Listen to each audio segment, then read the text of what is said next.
Well, I think the most important thing is to know your market, your avatar. You don't want to go out, at least in my opinion, and say, I supply X to everybody. I don't think that there is any business out there that does everything for everyone. And so you need to know your market. You need to know who your ideal client is, and then the ideal market or niche that you're going to fill. And that means, what do they look like? How old are they? How much money do they make? And when you get really, really clear on that, and it's like a broken record because people said this to me over and over again and I just didn't get it. But when you get really, really clear on who your target audience is, it becomes very, very clear what you're supposed to do next. It reveals itself. This is The Entrepreneur Way with Neil Ball.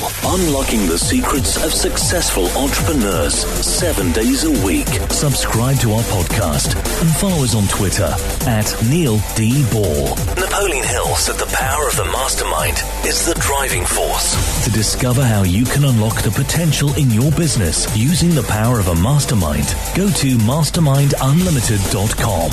And now, here is your host, Neil Ball. Hello, it's Neil Ball here. Thank you so much for joining me today on The Entrepreneur Way. The Entrepreneur Way is about the entrepreneur's journey, the vision, the mindset, the commitment, the sacrifice, failures and successes. I am so excited to bring you our special guest today, Caren Glasser. But before I introduce you to her, I have a quote for you. Sam Donaldson said, "The questions don't do the damage, only the answers do." The Entrepreneur Way asks the questions so we all get the insights, inspiration and ideas to apply in our businesses. Caren, welcome to the show. Are you ready to share your version of the Entrepreneur Way with us? Absolutely. I can't wait. Thank you for coming on the show, Caren. My pleasure. Caren Glasser is a connector. In the early 90s, as a children's rock and roll singer, she travelled the United States, culminating with a concert at Carnegie Hall. She also owned a creative arts company that provided programming for the public and private school sector in Los Angeles, California. Today, she focuses on helping business owners create an online digital footprint. Caren, can you provide us with some more insight into your business and personal life to allow us to get to know more about what you do and who you are? Absolutely. I'm kind of known as the digital diva, and I live in the digital world. And so everything that the playground that I play in has to do with digital. And that means that I have a collaborative blogging site.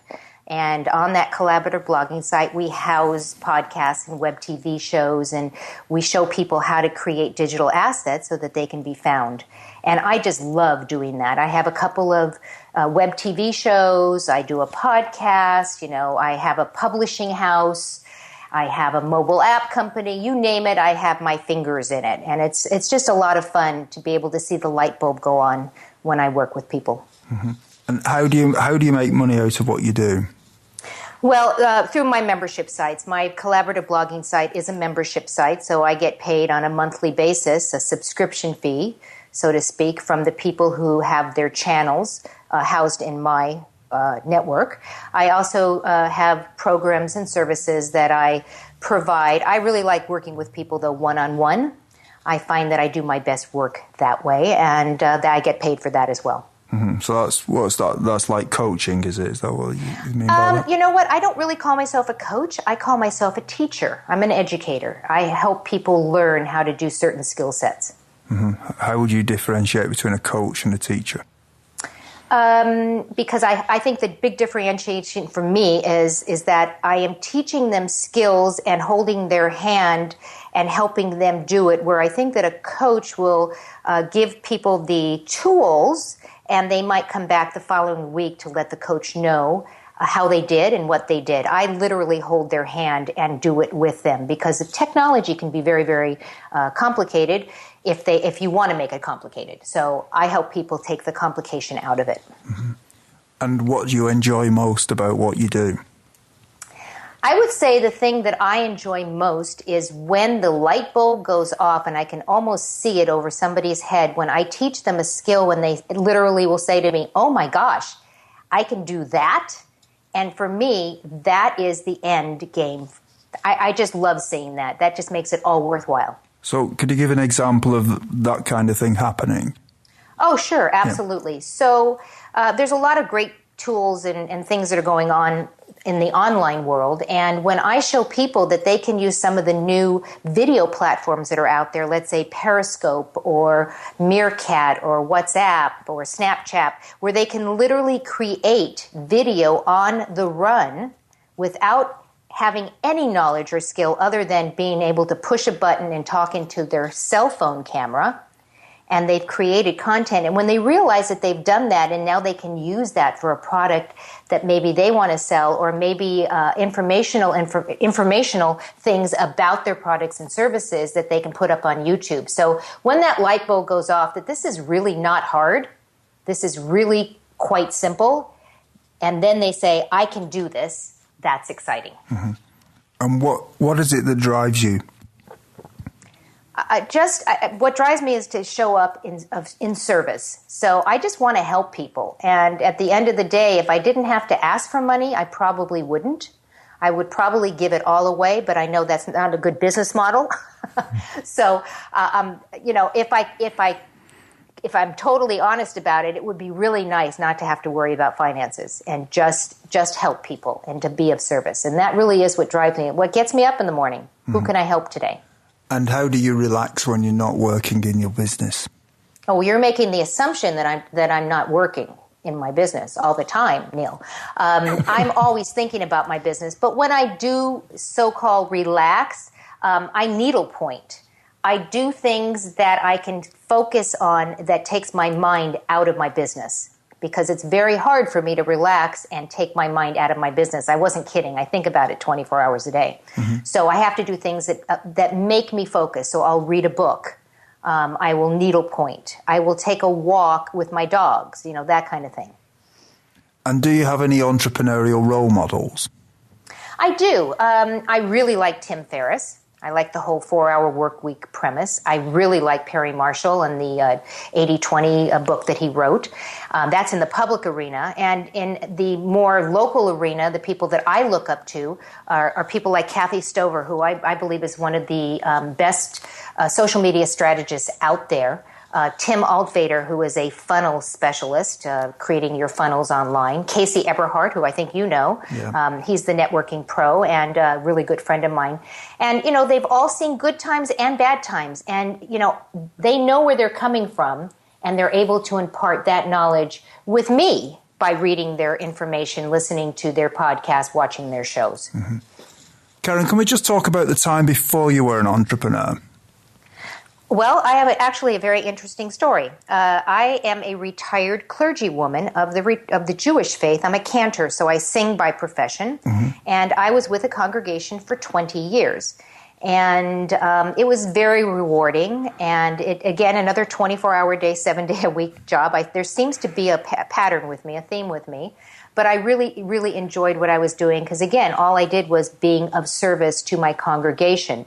But it was a totally different mindset. As I said earlier, if I didn't have to ask for money, I wouldn't.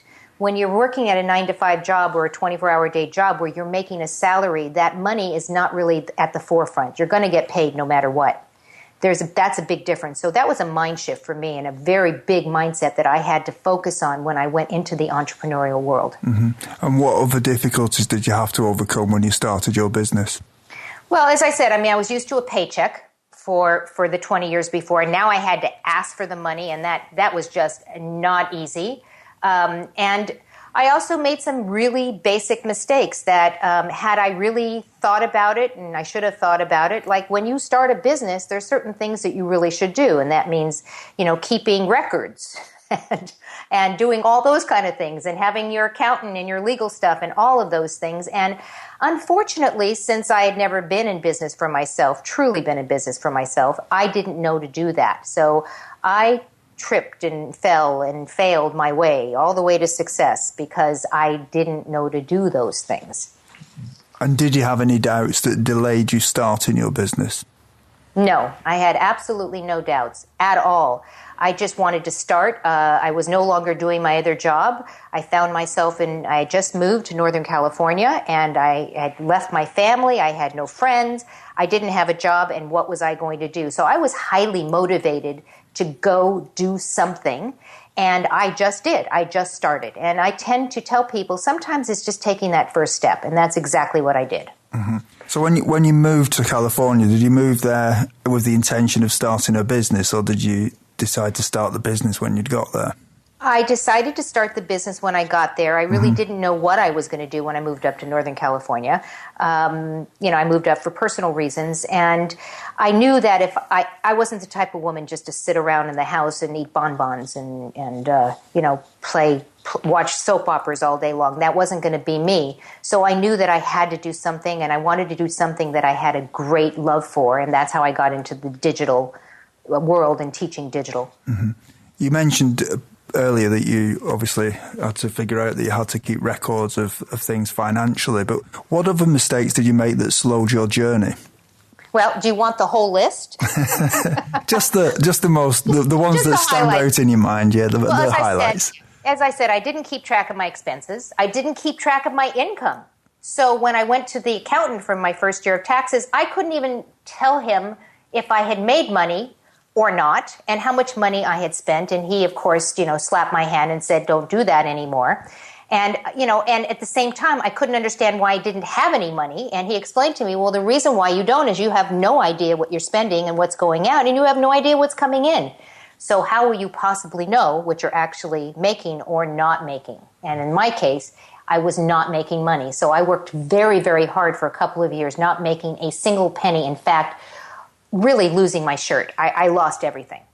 Mm-hmm. So I'm one of those failure successes. Failure successes, yeah.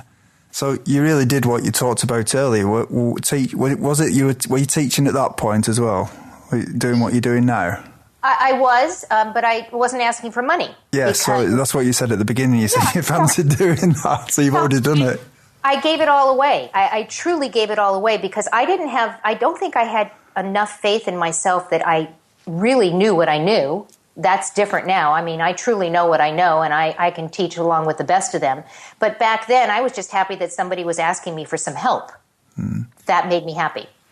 And what are some of the things that you did before you started your business that would be helpful tips to some of the listeners who haven't yet taken the first step on the entrepreneur's way? Well, I think the most important thing is to know your market, your avatar. You don't want to go out, at least in my opinion, and say, I supply X to everybody. I don't think that there is any business out there that does everything for everyone. And so you need to know your market. You need to know who your ideal client is, and then the ideal market or niche that you're going to fill. And that means, what do they look like? How old are they? How much money do they make?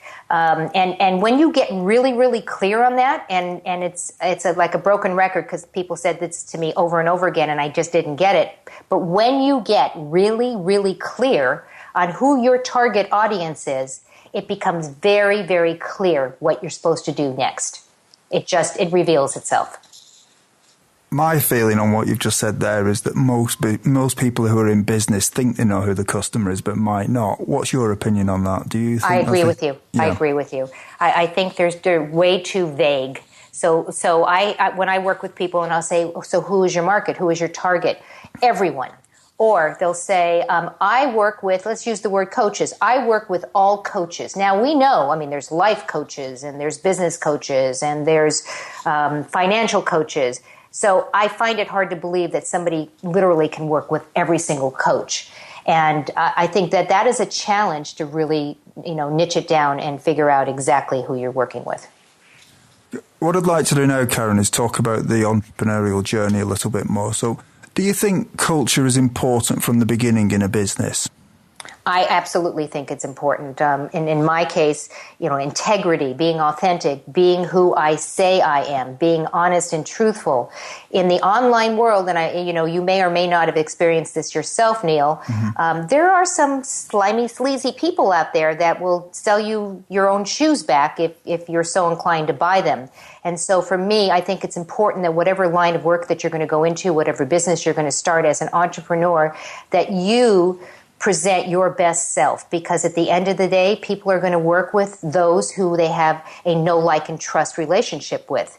And if your culture does not resonate with them, they are not even going to raise their hand and say, pick me, I want to work with you. Absolutely. Knowing what you know now, is there anything that if you'd known it when you started out would have helped you to shortcut the learning curve? Those are really big questions, and where do I start to answer that? So my first thing personally was, and I said that for 2 years I did everything, didn't know how I was going to make a living, spending money hand over fist. Well, my first thing was don't plan 20 events in 1 year, ping-ponging across the United States from one state to the next without having a clear-cut idea on how you're actually going to make money doing it. So for me, that was something, had I figured that out in the beginning, I would have saved myself a lot of heartache. And I also thought, if you bring it, they will come. If you offer it, they will buy it. Well, not so much. If you're a newbie, if this is your first time out and you really don't know how to market yourself, just saying, I've got this product does not mean that you're going to get hundreds or maybe thousands of people saying, I want what you're having. So it's not just if you make it, they will come. You have to make sure, and that goes back to your market, your target market, your niche. You got to make sure that what you are going to sell, or if it's your services or your products, that it in fact is necessary and needed and wanted by people out there. It's interesting you say that about if you make it, they will come, because I think that's a sort of derivative of the quote from Field of Dreams with Kevin Costner, the film. Right. And actually in the film it actually says, I can't remember the exact quote, but it's he will come, not they will come. And for some reason, everyone's twisted it into they, so it's a... Right. And I think it's if you build it, he will come. That was it, yeah. It's if you build it, he will come. And for some reason, people have turned that into if you build it, they will come. Well, I think reality is actually probably that if you build it and you sit there and you wait, he might come, but they probably won't.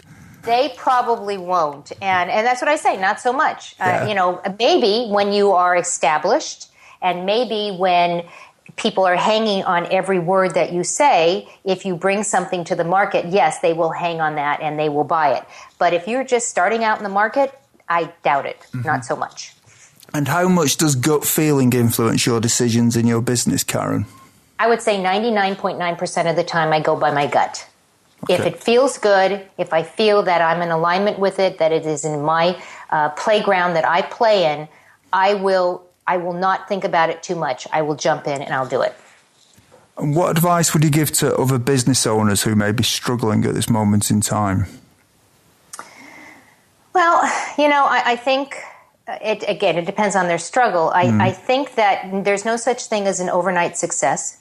There's no such thing as you open your business today and tomorrow you're making thousands of dollars. There is no such thing, and a lot of internet marketers would have you believe that there is some, super duper product that if you buy it, you're going to be bringing in $100,000 every month. If it sounds too good to be true, it probably is. And so you want to be true to yourself, and you want to make sure that the steps that you're taking and the products and services that you're buying. I do believe that it's important to work with a mentor or a coach or a teacher that can keep you on track, maybe an accountability partner, so that you don't feel you're alone. Being an entrepreneur, and I don't know how you feel about this, Neil, being an entrepreneur can be a very lonely life. Absolutely. We sit at home in front of our computers or in a coffee shop with our laptops. I mean, it can be a very lonely job. And so I really encourage people that jump into the entrepreneurial life. Don't forget, that you come to your office in the morning, take your pajamas off and put clothes on. Show up to work and take breaks. Don't forget to eat. Don't forget to do all of those things that you would do if you had a 9-to-5 job sitting in an office. That this is work. It's not just because it's your passion and you're an entrepreneur does not mean it's going to be all fun and games all the time. This is work. Yeah. How can business owners be resourceful in order to grow their businesses? Well, there's a lot of free resources out there. And I think that you can leverage those resources out there. There are free online tools that will allow people to set an appointment with you without ever getting on the phone beforehand. They click a link, it's connected to your calendar, you can have messages to them, and they can actually sign up to have an appointment with you. Be resourceful with your call to actions. If you do a blog post, don't forget to tell people what to do next. It's one of those things that really drive me crazy. I teach people how to create video on YouTube, and they create beautiful videos, and then they forget to fill in the description. And so people watch the video, and what does YouTube do? It automatically sends you, because of the algorithms, to something else that they think you might also be interested in. And there you go. So you just lost your potential customer-client relationship because you didn't tell them what to do next. Like, go visit my website, or set up an appointment with me, or go check out some other videos that I did. So be resourceful with those tools. And again, I'm on the online world, so I tend to focus on those. Be resourceful with those tools that are absolutely free. And in other venues, in other worlds, sometimes you hear free and you think it must not be okay. But in this particular world, there are some amazingly cool tools out there that I couldn't run my business without. I think that's pretty universal advice you've given there, really, isn't it? It's given that most businesses are on the internet these days. Yes, absolutely. Life is made of constant change, whether we like it or not, and many say that the only constant in life is change. Caren, how do you try to keep up with change? Well, I'm a perpetual learner, so I learn new things every day, especially in technology, because they are changing every single second, not just every single day. I literally schedule time in my calendar every single week for time to learn something new. So that's how I keep up. That's a good idea, that, isn't it? Scheduling it in, because if you don't do that, it's one of those things you never quite get round to because you're always busy doing something else. Exactly. That's a great idea. What is your favourite book on entrepreneurialism, business, personal development, leadership, or motivation? And can you tell us why you have chosen it? Well, I love The Slight Edge by Jeff Olson, because it talks about taking tasks in very small pieces, and every single piece takes you to the next step. Sometimes it takes you in the wrong direction. So as you do it step by step, you are able to build on your business. I also like the 80-20 Sales and Marketing by Perry Marshall. I love the whole concept of, that 20% of your clients are probably the ones that are paying you most money. And so how to actually focus and get in that. And I also love anything that Stephen Covey wrote. Yeah. The Habits of 7 Effective People, or 7 Habits of Highly Effective People. He did some amazing books. I'm a total business and personal development book junkie. In fact, it's taken me a little bit of time to get back into the fiction reading, because for the last 6 years, all I've read is personal development and business books. So you must have read quite a few in that time then. Yeah. Everyone, when you have a busy life, listening to audiobooks is a great way to expand your knowledge in the time when you may be doing other things, such as driving or when you are at the gym. Oh, yes, and yes. We have a special offer for you of a free audiobook of your choosing. To choose your free audiobook, go to www.freeaudiobookoffer.com. As long as you've not already signed up, then you will qualify. Caren, can we now fast forward to the future a little bit and just speculate about a few things? What one thing would you do with your business if you knew that you could not fail? Well, I would continue to grow and provide the resources to people just starting out as an entrepreneur to get them more visible so that they can be found online. I would continue directly on the path that I'm on, but go global. And in fact, I have some things that are lined up that I will in fact be going global in the next 6 months and be doing my services and products virtually, because we live in this wonderful virtual world. And so that's what I'm going to do. And I have no fear and no doubt that I'll be successful at it. That's just the next step in my journey. What skill, if you were excellent at it, would help you the most to double your business? Well, I still struggle at ongoing sales and the close. As I said earlier, I'd rather just give it away. So, as I get more excellent at closing a sale or even just ongoing sales, I think that it would do well for my business to do that. And again, it's an everyday process for me. In 5 years from now, if a well-known business publication was publishing an article on your business after talking to your customers and suppliers, what would you like it to say? She has no fear. She believes in showing up and serving, and that the rest will just come because of that. Mm-hmm. We're now at the part of the show where you share 3 golden nuggets with us. So, Caren, what is your favourite quote and how have you applied it?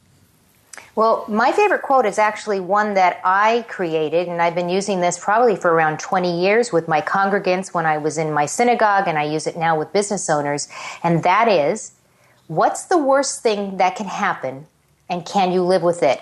And if you approach every idea, every project, every program with that question, if I do this, what's the worst thing that can happen, and can I live with it? If you can live with it, with whatever that worst thing is, then give it a try. If this is something you can't live with, then that is your body, your soul, your mind saying, don't do it. And how have you applied that? I actually ask myself that question every time I take on a new project. So as an example, I had somebody who wanted to do an online show with me, and it sounded like a great idea. I was really anxiously going to get involved, and I asked myself the question, what's the worst thing that can happen if you actually do this? And I had to be true and honest to myself and say, I don't have the time. If I do this show, it's going to take my time away from the things that I know I want to be doing and making money, and I can't live with that. Mm-hmm. And I didn't do the show. And do you have any favourite online resources that you could share with us? Absolutely. I mentioned call to actions earlier, CTAs. So I use, one of the online sources that I use is called Visita. It's a calendaring program, and it allows me to charge. I can actually take money in it. I can have people choose the services that they want to work with me and get paid before they even work with me. It syncs with my calendar. It's a CRM, a customer relationship management tool, and it does everything. It does everything but do the laundry, I like to say. So that's one of my favorite tools. And one more resource that I encourage all of our listeners to even check out, if you're using Chrome browser, go look at some of the extensions that they have. The one that I love the most that connects with my Gmail account is called Streak. And it will actually tell me when somebody has opened an email that I've sent to them and when. Because I don't know about you, but sometimes I'll have people say, I never got the email. And I'm able to say, well, actually, you got it and opened it on this date 10 times.